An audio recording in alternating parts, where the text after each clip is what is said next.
नमस्कार सारा ना मेरे चैनल डोगर दी धरती पर स्वागत है। तो मैं आज ले आया अपना एक नवा गीत। उम्मीद है तुसीं पसंद आओ। तो लियो पेश है मेरा नवा गीत। मन आउंदा है दोआस जदों तेरा चेता आउंदा है, आयो है अत्थर दी बरखा ते दिल शम शम रोंदा है। मन आउंदा है दोआस जदों तेरा चेता आउंदा है, आयो है अत्थर दी बरखा ते दिल शम शम रोंदा है। ये रखलाना ताया आसान नवाना औखा आउंदा है। दिनें दा सौ बार बजोगे च जलना पौंदा है। ये रखलाना ताया आसान नवाना मुश्किल आउंदा है। दिनें दा सौ बार बजोगे च जलना पौंदा है। ये रख सारे दी किस्मत दे विच नहीं हुंदा है। ਉਹ ਕਦੇ ਆਪਣੇ ਪਰਾਏ ਕੋਲਾ ਵੀ ਧੋਖਾ ਥੋਂਦਾ ਹੈ। ਉਹ ਈਰਖ ਸਾਰਿਆਂ ਦੀ ਕਿਸਮਤ ਦੇ ਵਿੱਚ ਨਹੀਂ ਹੁੰਦਾ ਹੈ।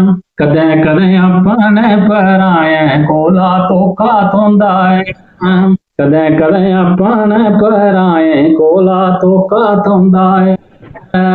ਉਹ ਕੀਤਾ ਈਰਖੀ ਕੋਲ ਕਰਾਰ ਮਣੇ ਕੀ ਵੱਡੀ ਖੰਦਾ ਹੈ। ਉਹ ਕੀਤਾ ਈਰਖੀ ਕੋਲ करार मने की बड़ी खंदा है।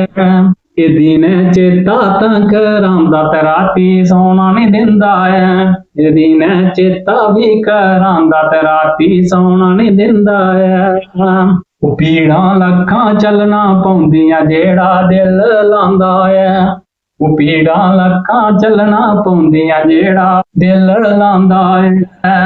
भारत लिखी लिखी गीत गल सच सुनांदा है। भारत लिखी लिखी गीत गल सच सुनांदा है। मन आउंदा है दोआस जदों तेरा चेता आउंदा है।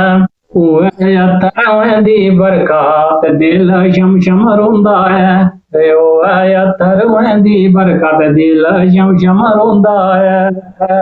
जय हिंद, जय डोगर, जय मां डोगरी।